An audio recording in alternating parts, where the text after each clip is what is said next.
Adamastor.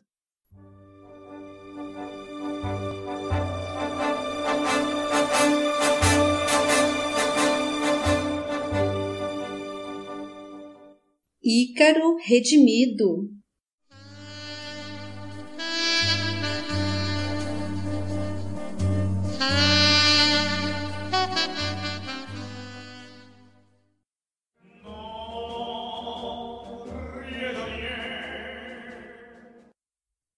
Capítulo 12.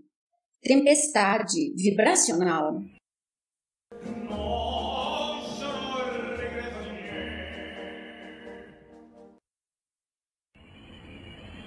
Retornando à noite, não contávamos com as dificuldades imprevistas da jornada.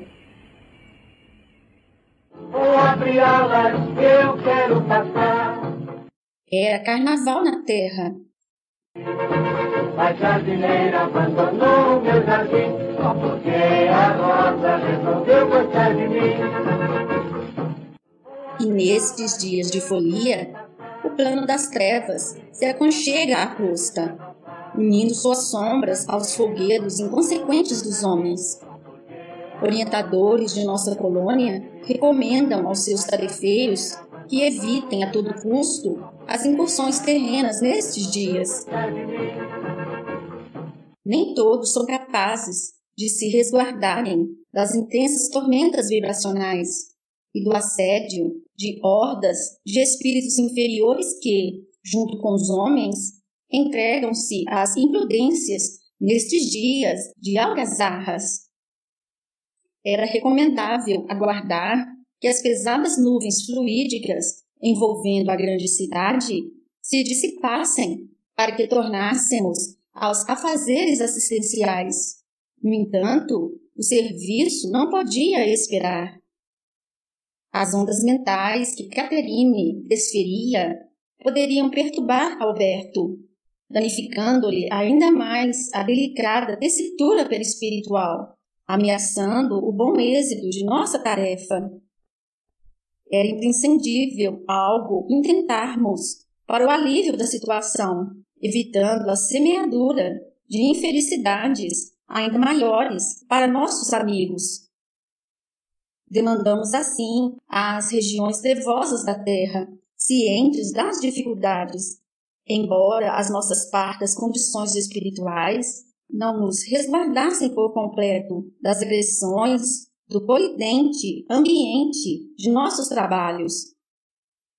Empreendemos a jornada bastante inseguros, como marinheiros que se dispõem a enfrentar tempestades desconhecidas em alto mar, munidos de frágeis embarcações. O horizonte, coberto de sombras e agoento que vislumbrávamos ao longe, nos ameaçava com maus presságios, infundindo-nos verdadeiro pavor. Foi preciso vencer o temor quase infantil que nos assaltava para partirmos, confiando na proteção divina. Ao nos aproximarmos do halo vibratório da metrópole terrena, sentíamos como se adentrássemos uma borrasca de graves proporções. Vibrações antagônicas nos açoitavam, quais farpas agudas, em meio a vendaval de fluidos escuros, soprando com fúria. Parecia que nos embreávamos na mais tenebrosa região umbralina. Os encarnados, não habituados à percepção das vibrações ambientais, não podem fazer uma ideia precisa de como os desencarnados as registram através dos seus sentidos aguçados. Em nosso esforço descritivo, não encontramos outra forma de caracterizar essas emanações trevosas do que compará-las a um temporal. A imagem se lhes aproxima de analogia acanhada que não corresponde à exata realidade do fato. Os espíritos inferiores, no entanto, quais os homens comuns, que habitualmente as compartilham, não lhes denotam a sordidez, por se acharem perfeitamente adaptados a elas.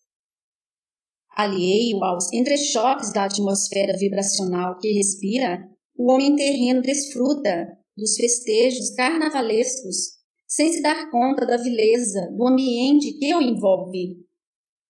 Se lhes fosse possível vislumbrar o panorama espiritual que o assedia nestes dias de levianos arroubos de festividades, aterrar-se-ia ante as assustadoras imagens que se desdobrariam aos seus atônitos olhos, conspurcando-lhe o alegre colorido das fantasias e a exuberância festiva das alegorias.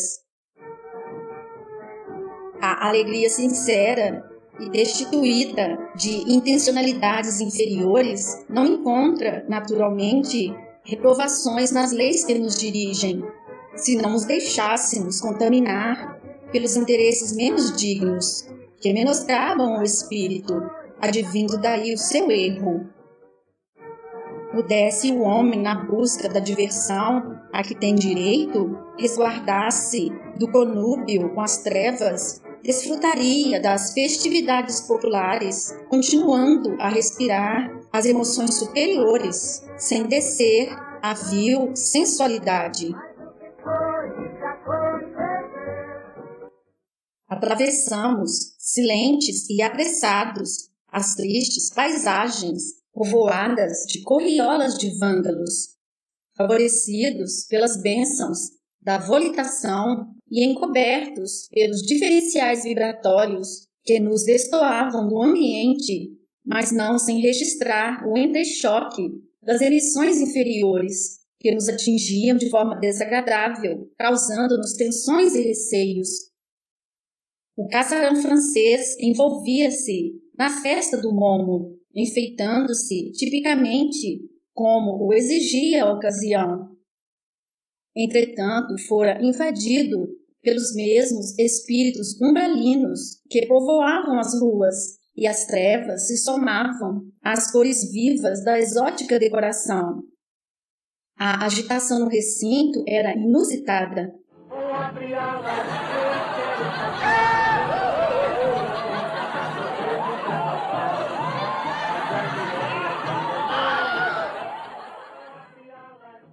Em descomunal algazarra, os espíritos se atavam aos insensatos encarnados, inebriados em danças simiescas. Catherine não se dispunha ao sono reparador, embriagava-se e, embora não estivesse ainda perfeitamente habituada aos folguedos carnavalescos, entregava-se com ânimo às folias típicas dessa festividade.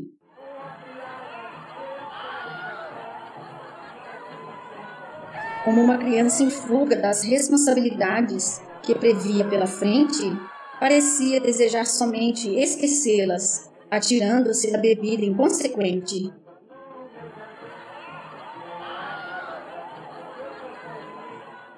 Não notávamos a presença de Abelardo e logo a vimos atirar-se nos braços de outros amantes, retornando aos velhos hábitos da promiscuidade sexual. Espíritos viciados do sexo invadiam-lhe novamente o ambiente psíquico desvanecido, voltando a compartilhar-lhe os arroubos libidinosos.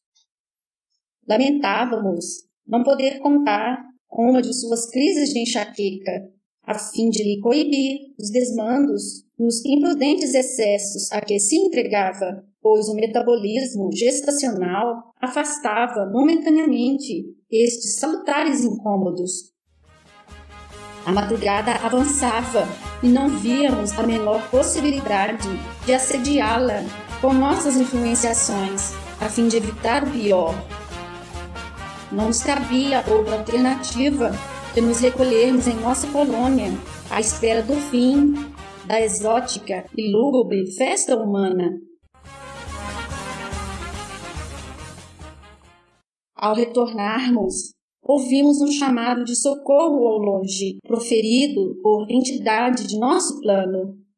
Aproximando-nos, vimos que um jovem, gesticulando desesperadamente, suplicava por ajuda diante de uma tula inflene de espíritos vampirescos.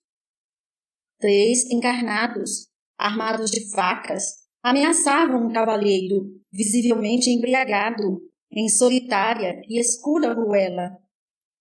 A súcia de entidades demoníacas gritava por sangue, em meio à desesperante algazarra. O rapaz aflito temia pelo velho assediado pelos bandidos. Acalmamo-lo na esperança de algo fazer em seu auxílio, mas não nos era possível qualquer atuação. Em minutos, os facínoras, dando ensejo aos incentivos da corja que os excitava, desferiram golpes mortais num imprevidente homem, deixando-o agonizando na sarjeta. Os vampiros ávidos e enlouquecidos atiraram-se qual bando de hienas selvagens sobre a vítima, sorvendo-lhe as emanações vitais do sangue que vertia em abundância. A inesperada e terrificante cena nos paralisou por completo os sentidos.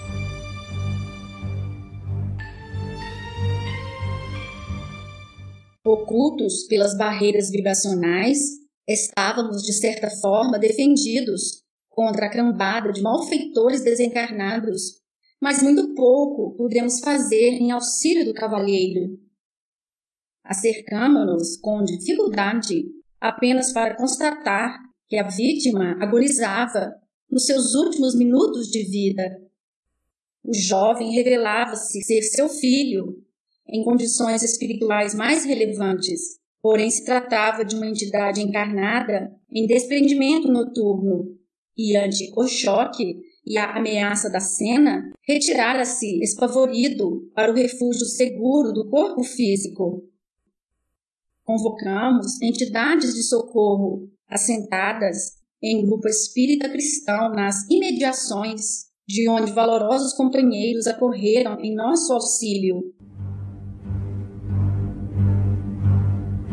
Tentamos em balde desvencilhar o pobre ébrio do assédio dos vampiros, mas era impossível.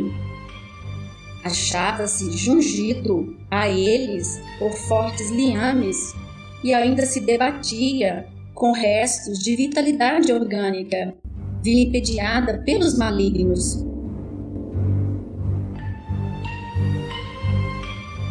Os amigos nada puderam também fazer. Era necessário deixá-lo entregue à própria sorte. Adelaide, em desespero, suplicava para que socorrêssemos o infeliz boêmio. Querida amiga, é preciso conformar o coração diante das tristes realidades da vida, ainda extremamente primitiva, que levamos na terra, disse, consolando a desesperada companheira. Este cavalheiro, sem dúvida, semeou para si mesmo seu trágico destino.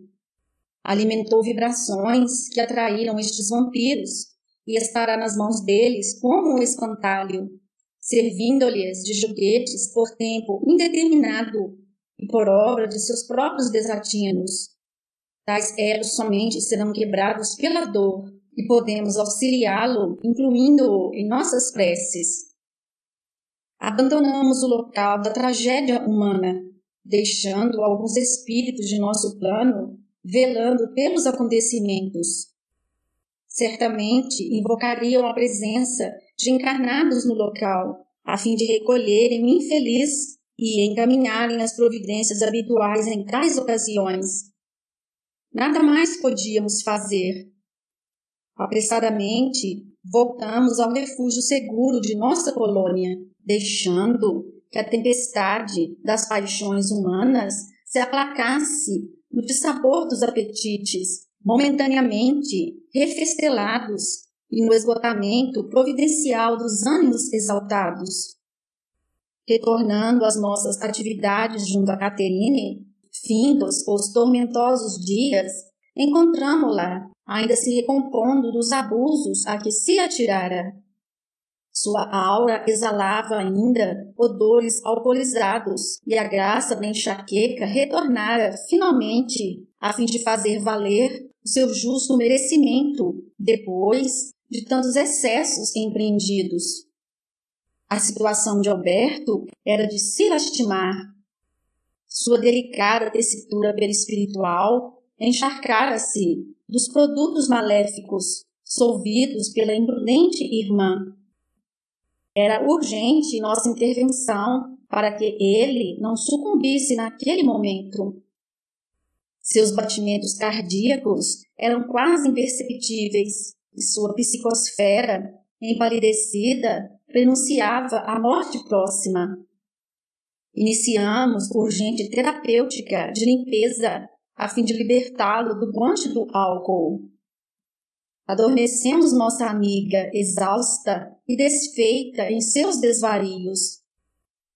As emanações psíquicas que lhe vertiam da mente permitiam-nos entrever o intenso desregramento a que se entregara nos últimos dias. Abandonara os imperativos da consciência, deixando-se conduzir pela inconsequência, certamente procurando na bebida esquecer os compromissos que a vida lhe suscitava. Desprendemo-la a custo do corpo físico, mas sua consciência permanecia obnubilada pelos desatinos assoberbados. Era impossível qualquer tentativa de contato com ela no momento.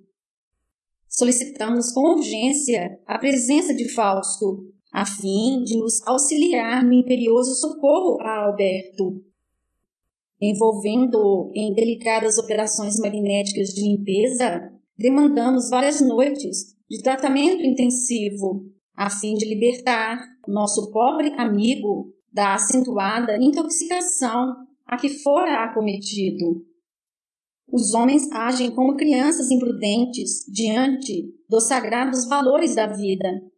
Lidam com suas energias orgânicas como se fossem feitas unicamente para o prazer. Considerávamos Fausto, concitando-nos à meditação. As consequências a que se expõe não compensam os fugazes gozos que desfrutam. Após alguns dias, podemos verificar os graves danos na organização de Alberto, decorrentes das peraltices de sua incauta mãe. A massa embrionária sofrera sérios prejuízos e valiosas células físicas foram sacrificadas na tentativa de evacuar as toxinas impostas à sua frágil organização. Porém, conseguíramos evitar o pior e podíamos repousar um pouco. Fim do capítulo.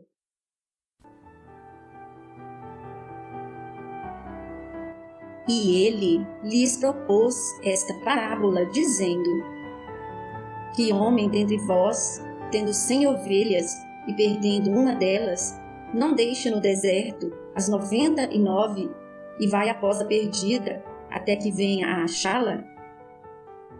E achando-a, a põe sobre os seus ombros jubiloso. E chegando a casa, convoca os amigos e vizinhos, dizendo-lhes: Alegrai-vos comigo, porque já achei a minha ovelha perdida. Digo-vos que assim haverá mais alegria no céu por um pecador que se arrepende do que por 99 justos que não necessitam de arrependimento. Lucas 15, versículos de 3 a 7.